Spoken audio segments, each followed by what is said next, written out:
오늘 산부 예배 드리시는 저와 여러분들이 오늘 이 말씀을 들을 때 이 말씀대로 되어지는 복이 있기를 축복합니다.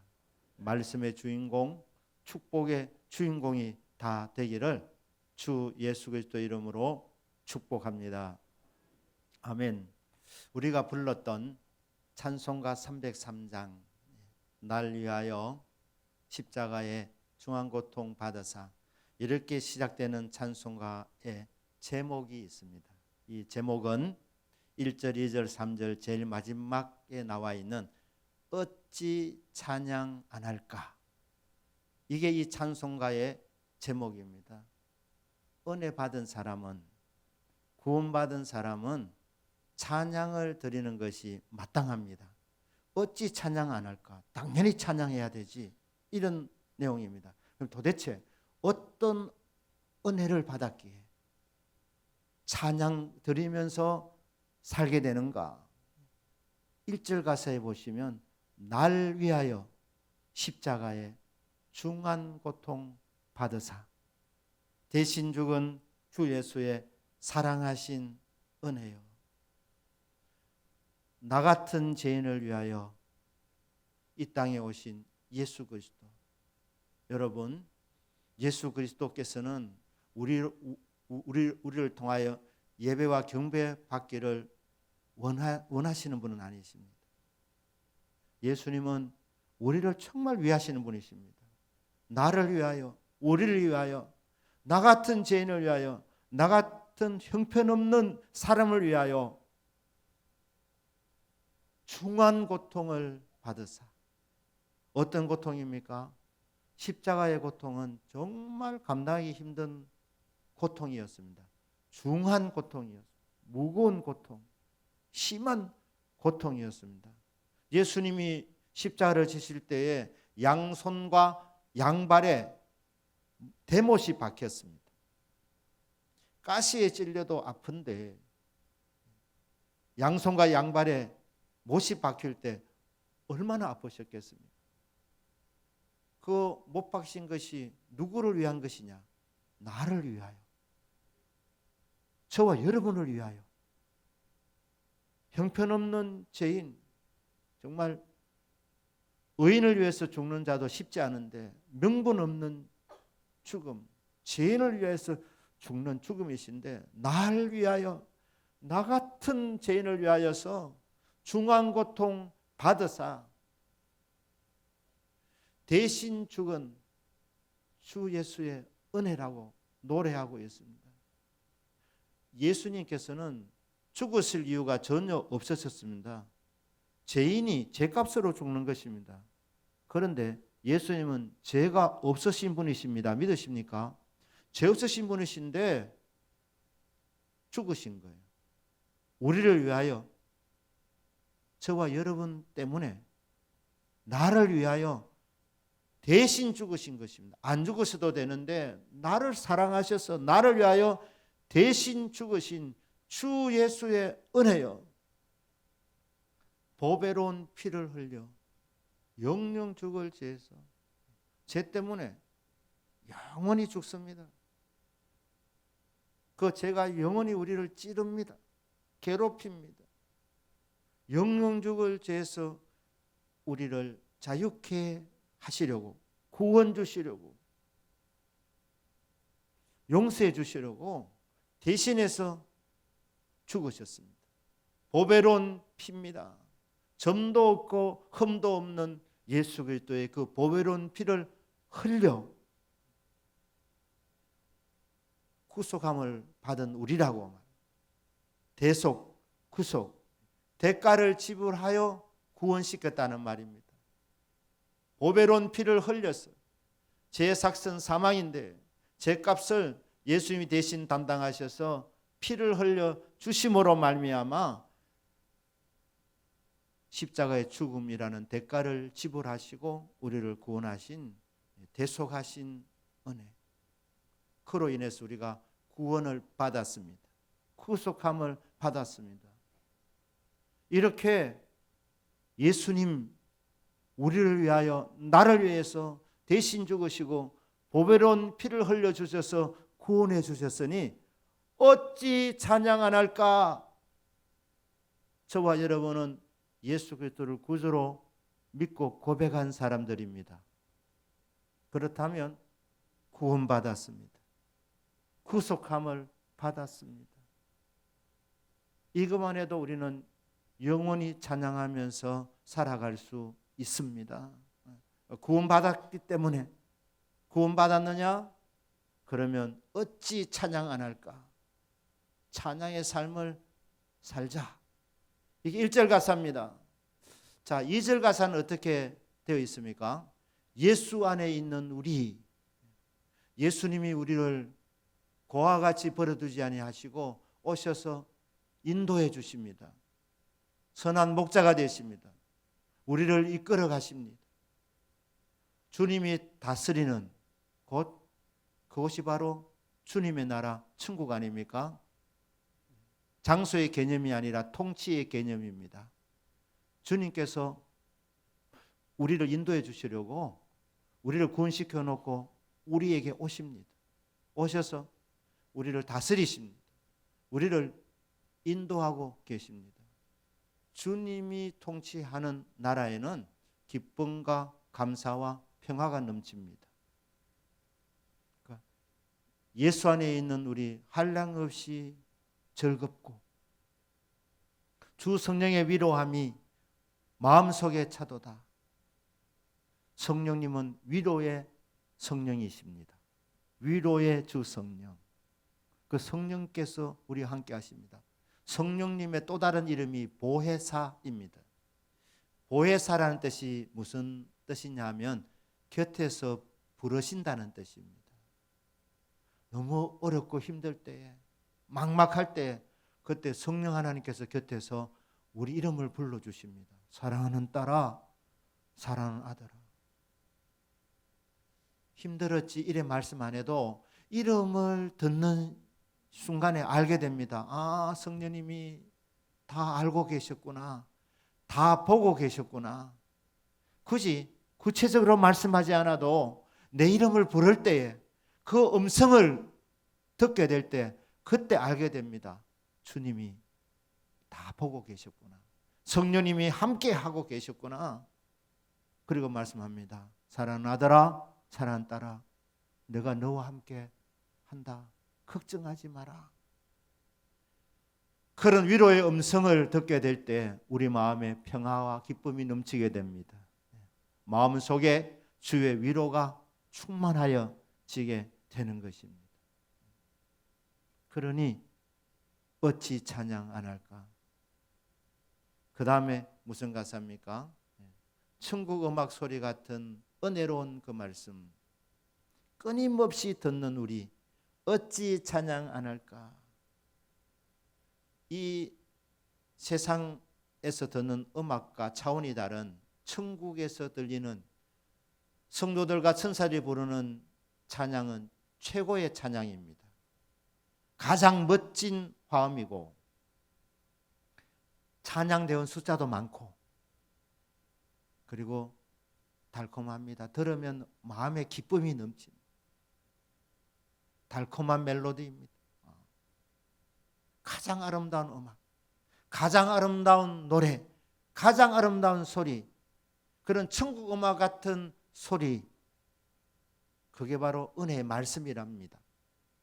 말씀을 우리가 끊임없이 듣고 있으니 어찌 찬양 안 할까? 말씀 들으며 은혜 받으니 우리는 찬양하는 것이 마땅하다는 것입니다.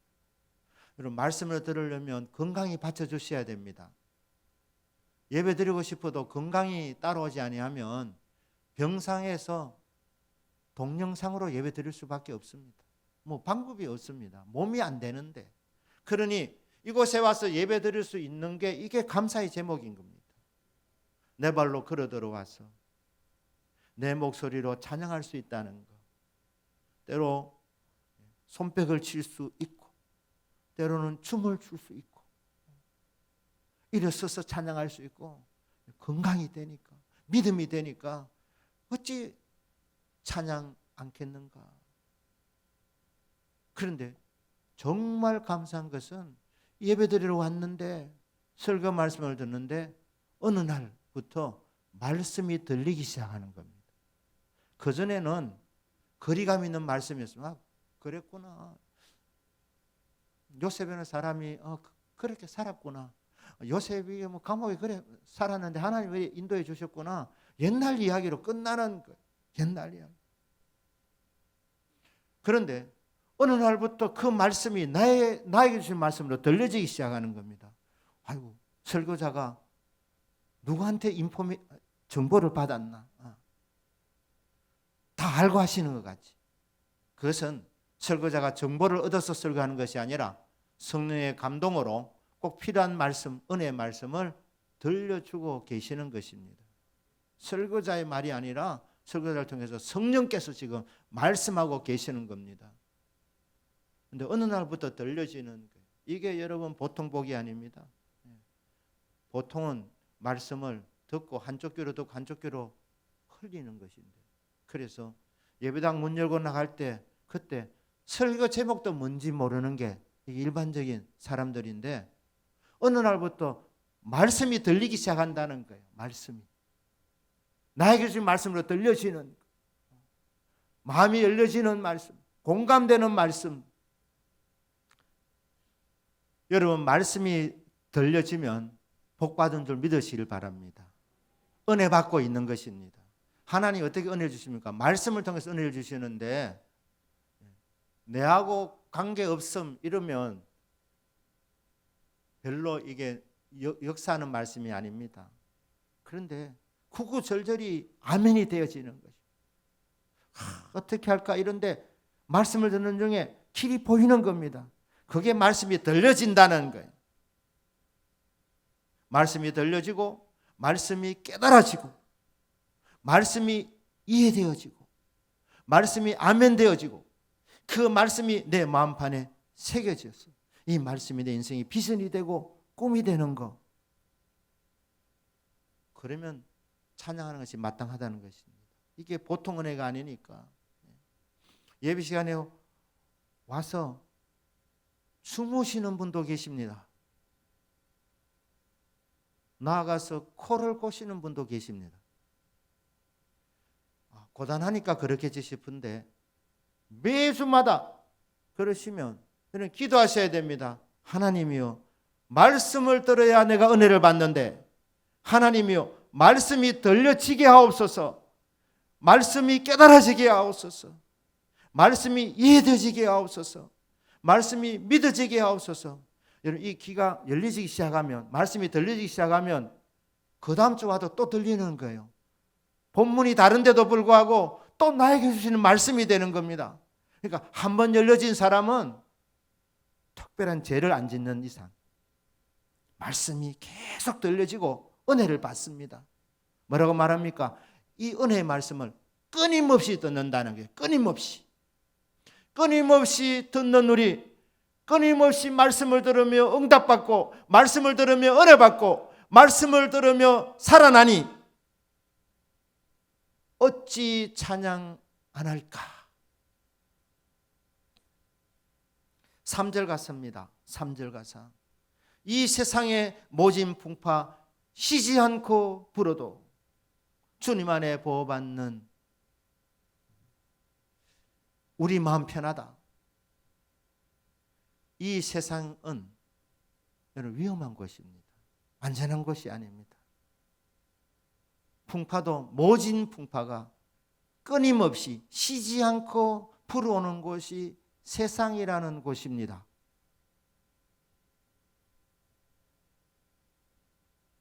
모진 풍파, 이것은 고난을 이게 시적으로 노래한 것입니다.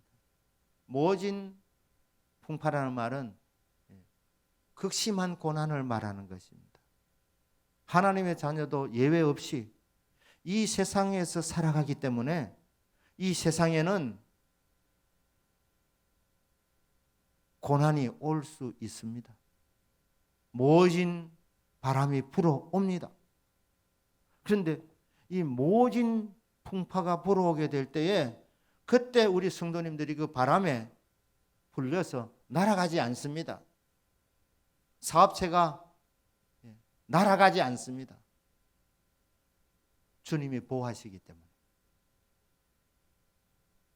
고난은 이상한 일이 아닙니다. 성도에게도 고난이 오는데 여러분, 고난이 오게 될 때에 세상 사람들은 또 문제가 생겼구나, 모진 바람이 불어오면 큰 문제를 만났구나, 우리 성도님들은 문제를 만났다고 생각하지 않고 선물을 받았구나, 이런 믿음이 있기를 축복합니다. 제가 기억하는데, 제가 대동교회 부임해서 첫 1,000번제를 드려서 1,000번제 끝나는 날입니다.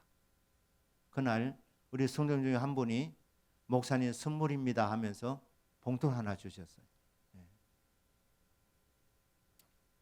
여러분 생각하는 그게 아니고, 수고했으니까 뭐 식당에 가 식사하실 그게 아니고, 열어보니까 암 진단을 받았다는 그 내용이었습니다. 십수년이 지났지만 지금도 같이 예배를 드리고 계시는데, 자, 암 진단을 문제를 만났다고 하지 않고 선물이라 이렇게 하십니다. 선물. 하나님은 좋으신 하나님이십니다. 하나님은 살아계십니다.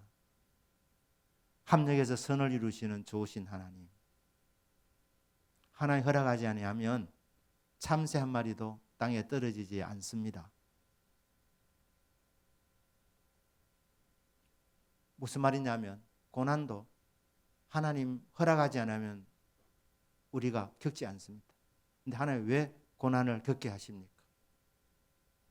이유는 결국 복이 되기 때문에, 유익이 되기 때문에 하나님 허락하신 것입니다. 당신은 슬프지만 고난을 겪을 때는 힘들지만 이 고난 이후에 주님이 오셔서 보호해 주실 것이기 때문에, 해결해 줄 것이기 때문에, 합력의 선을 이루실 것이기 때문에, 여러분 고난이 올 때 또 문제를 만났구나 이렇게 생각하지 마시고, 이번에는 하나님이 어떤 선물을 주실까 주여 기대합니다. 이런 믿음을 가지기를 주 예수님 이름으로 축복합니다. 병원에서 이제 더 이상 치료 방법이 없습니다, 이런 말을 의사 선생님으로부터 들을 수도 있습니다. 성도라 해도 그 말을 들으면 처음에는 충격을 받습니다. 낙심이 옵니다. 하지만 그때 여러분 뭐부터 점검하셔야 되느냐? 지금 당장 부르셔도 내 천국 갈 수 있나? 천국에 대한 확신이 있으면 여러분 복 받은 사람입니다. 왜냐하면 이곳에서 우리 성도님들 연한을 따라 사셔야 합니다. 하나님께서 주신 연한이 있습니다. 그 연한을 따라 사는 은혜가 있기를 축복합니다. 그런데 천국은 더 좋은 곳이니까, 한두 배 좋은 것이 아니라 어떤 분은 말합니다. 이렇게 해도 택도 없는 숫자지만 여기 좋은 것에 한 억만 배를 곱하면 그래도 어느 정도 이해가 안 되겠나. 정말 좋은 곳입니다. 천국 가니까 구원의 확신 점검하시고, 두 번째로는 지금도 하나님 기적이 있습니다. 주님께 매달리는 겁니다. 의사 선생님은 더 이상 할 방법이 없다, 그냥 편안히 집에 가셔서 가족들하고 좋은 것 드시고, 그게 의사 해줄 수 있는 마지막 말입니다. 하지만 의사의 말이 최종적인 말이 아니니까 참새 한 마리도 하나의 허락 없이 떨어지지 않습니다. 제가 처음 목회했던 그 교회 그 집사님 한 분 말입니다. 교회에서 장례 광고까지 다 냈습니다. 장례 광고, 장례 일정까지 다 나왔다니까요. 그리고 살아 계셨어요. 제가 목회한 동안에도 살아 계셨어요. 야, 사람 목숨은 하나님께 달려 있구나. 온 교회에서 병원에서 당신 내일 죽는다 그랬으니. 그 연락 받고 교회에서 장례 준비 다 하고 광고 다 내가지고 장례 일정까지 다 했지만 그래도 하나님 안 데려가시면 여기 있는 겁니다. 기적이 있습니다. 기적이. 그러니까 하나님의 선하심을 선물로 주고 싶은데 방법이 없지 않습니까? 어떻게 합니까? 고난을 통하여서 하나님을 찾게 만들고, 그래서 하나님을 찾으면 어떻게 되느냐? 정말 죽을 것 같은데 위태위태한 상황인데 주님이 오셔서 보호해 주시는 거예요. 그럼 안 죽는 겁니다. 위태한 그 환경 속에서 주님이 보호해 주시는 것을 경험하는, 이건 설명할 수 없는 은혜가 있는 것입니다. 환난 속에서 주님 보호함을 받고 궁극적으로는 하나님을 받는 거예요. 하나님 만나는 겁니다. 주님을 만나는 거예요. 고난 속에서. 이 세상의 모든 풍파 속에서 문제가 이어질 수 있지만 우리 성도님들은 이것을 선물로 받고 이 일을 통해서 하나님이 나에게 무엇을 주실 것인가? 위태한 상황에서는 보호가 가장 필요한 것이니까 보호받는 우리 마음 편하다. 늘 깨어서 기도하게 하시고 저 천국을 바라며 주님만을 기다리는 예수 그리스도의 거룩하고 아름다운 신부로 살아가게 하시니, 그리고 내세가 있으니 만나볼 신랑이 있으니 어찌 찬양 안 할까? 여러분 1절, 2절, 3절 이 가사 그대로 사랑하는 여러분, 신앙생활은 이론이 아닙니다. 체험입니다. 왜냐하면 하나님이 살아계시기 때문에. 하나님 그냥 가만히 계시는 분이 아니십니다. 우리를 위해서 일하시는 분이시기 때문에 우리는 하나님을 체험하는 것입니다. 그래서 은혜를 체험하고 하나님의 도우심을 경험하고 또 말씀을 듣고 들으며 은혜 받고 은혜 받으면서 너무 감사해서 어찌 찬양 안 할까? 이것이 저와 여러분의 남은 생애가 되기를 주 예수님 이름으로 축복합니다. 아멘. 그런데 이 찬송가는 시편 40편 3절을 기반으로 해서 만든 찬송입니다. 그러면 다윗은 어떤 은혜를 받았습니까? 시편 40편이 다윗의 신앙 고백입니다. 다윗이 체험한 것을 나누기 위해서 시로 적었고 찬양을 만들었습니다. 자, 이 시편 40편 1절에서 3절, 40편 전체 다 있습니다. 1절에서 3절에 보시면 내가 여호와를 기다리고 기다렸더니 귀를 기울이사 나의 부르짖음을 들으셨도다. 다윗은 하나님의 총애를 받은 사람입니다. 하나님께서 다윗을 보고 내 마음에 속드는 사람이라 그렇게 말했습니다. 애지중지하게 다윗을 키워주셨는데, 목동에서 왕이 되게 해주셨는데, 그런데 하나님께서 그 사랑하는 다윗을 온실에 키우지 않았습니다. 광야에 내몰았습니다. 모진 풍파 많이 맞았습니다. 고난을 많이 겪었습니다. 자, 그런 고난 가운데서, 그 아픔 가운데서 다윗이 무엇을 했습니까? 응답하실 여호와를 기다린 겁니다. 세상에서는 이렇게 노래합니다. 세월이 약이겠지요. 지금 너무 어려워도 시간이 가면 해결 안 되겠나? 여러분, 세월이 약이 아닙니다. 여호와 하나님이 약입니다. 여호와 하나님이 치료자이시고 여호와 하나님이 문제 해결자이십니다. 그래서 막연히 세월이 가라 한 것이 아니라 다윗은 세월 속에서 여호와를 기다렸습니다. 여호와를 기다리고 기다렸더니 여호와께서 찾아오셨더라. 다윗의 간증입니다. 귀를 기울이사 나의 부르짖음을 들으셨도다.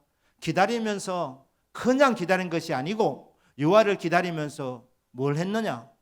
기도했습니다. 기도. 그냥 세월을 보낸 것이 아니라 다윗은 기다리며 기대하며 기도하며 하나님을 바라보았습니다. 그렇게 했더니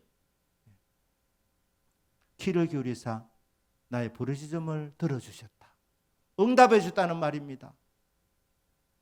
하나님은 전능하신 하나님이십니다. 다윗을 특별히 사용해서 아니라 누구든지 하나님의 자녀가 문제를 갖고 하나님 앞에 나가서 기도하게 될 때에 하나님께서는 그 기도를 들어주십니다. 300명이 모여서 기도를 할 때 인간은 말입니다. 하나하나 해결해 주는 겁니다. 300명 한 사람 해결해 줄 때 나머지 299명은 기다려야 되는 겁니다. 그게 육신을 가진 인간의 한계입니다. 하지만 하나님은 영이십니다. 영이시기 때문에 주의 이름을 부르는 주님의 자녀들 300명이 동시에 다른 제목을 갖고 다 기도해도 하나님 한 사람 한 사람에게 귀를 기울여 경청하십니다. 하나님이 이 세상 80억 인구 가운데 나만 사랑하시는 것 같은 착각이 들 정도로 내 기도에만 집중하는 것 같이 그렇게 착각이 들 정도로 기도하는 여러분 한 분 한 분에게 집중하시는 분이 주 여호와 하나님이십니다. 귀를 기울여 경청하시고 응답하시는 하나님. 그 1절이 이런 내용이에요. 내가 극심한 고난 가운데서 여호와를 기다리고 기다렸더니 찾아와 주셨고 귀를 기울이사 내 부르짖는 기도에 응답을 내려주셨으니 어찌 찬양 안 할까? 같이 찬양합시다 하면서 본인이 그런 마음으로 이렇게 1절을 기록하는 것입니다. 2절은 뭡니까? 나를 기가 막힐 웅덩이와 수렁에서 끌어올리시고 내 발을 반석에 두사 내 걸음을 견고하게 하셨도다. 다윗도 웅덩이에 빠진 적이 있었답니다. 그런데 이 웅덩이 소용돌이 치는 웅덩이입니다. 밑이 보이지 않습니다. 위험한 웅덩이였습니다. 수렁은 진흙탕이라는 말. 그러니 진흙탕은 밑이 보이지 않습니다. 발을 뻗쳐서 닿으면 얼마나 좋겠으면 그때부터는 반등할 수 있는데 발을 뻗치면 닿는 것이 아니라 물만 먹는 거예요. 그런 늪지대에 다윗은 싸움도 잘했습니다. 방법도 많았습니다. 그러나 이 늪에 빠지면 힘은 서면 설수록 나오는 것이 아니라 점점 더 밑으로 늪 속으로 빨려 들어가게 되어져 있습니다. 방법이 없습니다. 자, 이런 곳에 들어가면 죽는 것입니다. 다윗이 지금 죽게 되는 상황을 시적으로 노래했습니다. 내가 기가 막힐 웅덩이에 빠졌다는, 기가 막힐 수렁에 빠졌는데 내 힘으로는 안 되는데 빠져나올 수 없는데 힘을 쓰면 쓸수록 더 빠져들어가는 상황인데 하나님 아시고 나를 그냥 집어가지고 나를 끌어올려가지고 내 발을 반석에 두셨다는 거예요.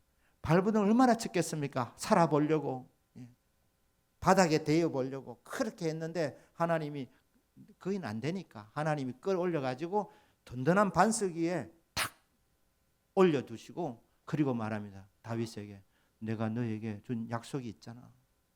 내가 너에게 준 꿈이 있잖아. 비전이 있잖아. 그 표대를 향해서 달려가라고 힘을 주시고 용기를 주셔서 그 표대를 향해서 달려가서 그 꿈을 이루게 하시는 이 하나님의 은혜.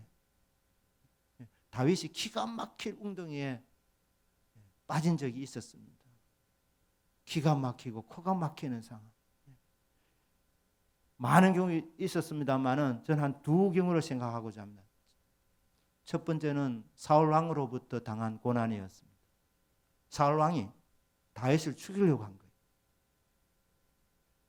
그게 억울한 일이었습니다. 왜냐하면 다윗은 충신이었습니다.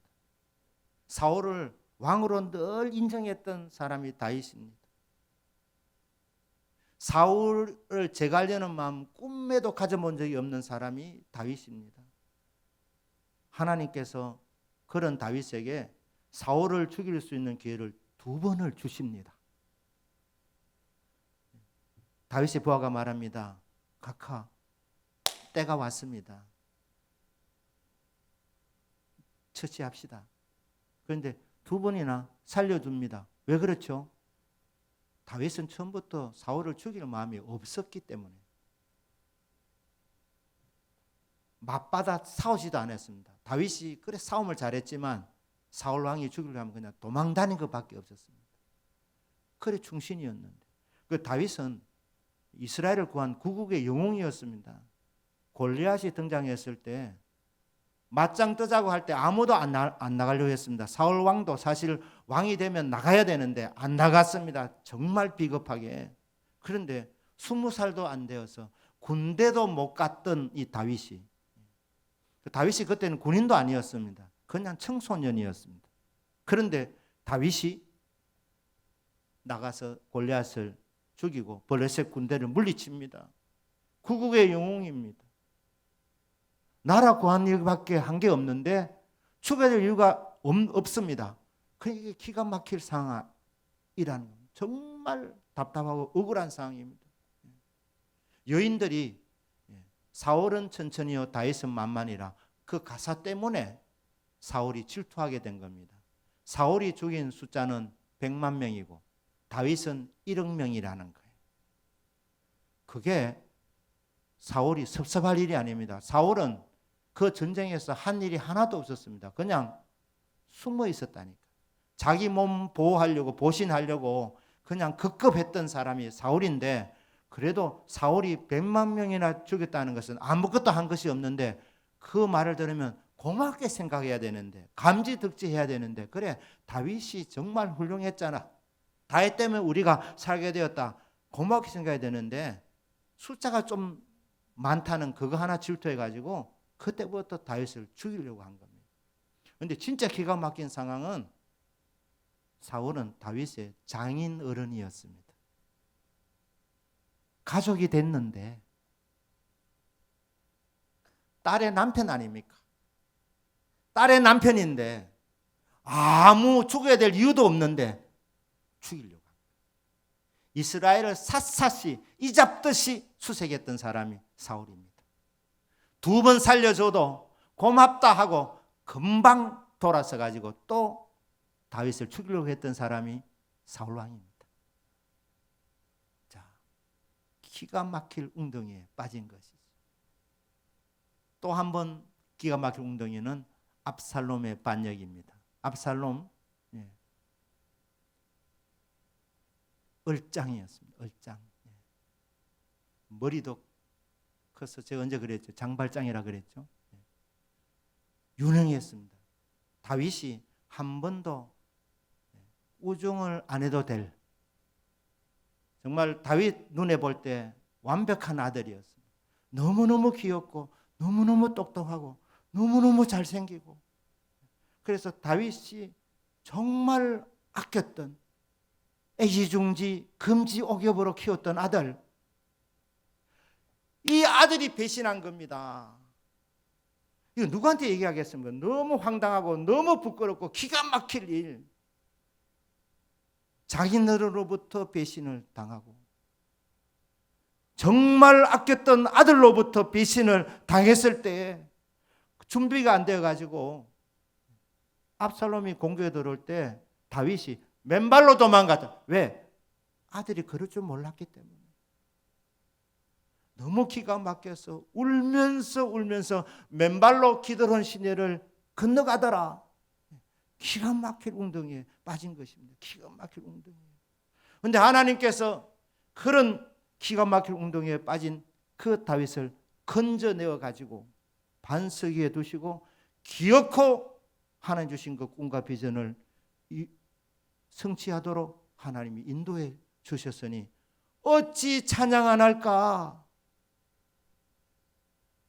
3절 같습니다. 새 노래 곧 우리 하나님께 올릴 찬송을 내 입에 두셨으니 많은 사람이 보고 두려워하여 여호와를 의지하리로다. 새 노래를 주셨다는 거예요. 다윗은 원래 노래를 잘했던 사람입니다. 악기도 잘 다루었고 찬양을 잘했습니다. 수많은 찬송시도 만들었습니다. 그런데 이 새 노래는 무슨, 다윗이 언제나 새 노래만 불렀다는 거 아닙니다. 은혜 받고 부른 노래는 새 노래입니다. 저도 은혜 받고 그날 불렀던 찬송가가 내 구주 예수를 더욱 사랑. 그 찬송가가 그전에도 불렀지만 은혜 받고 부를 때 그게 얼마나 감동이 되는지.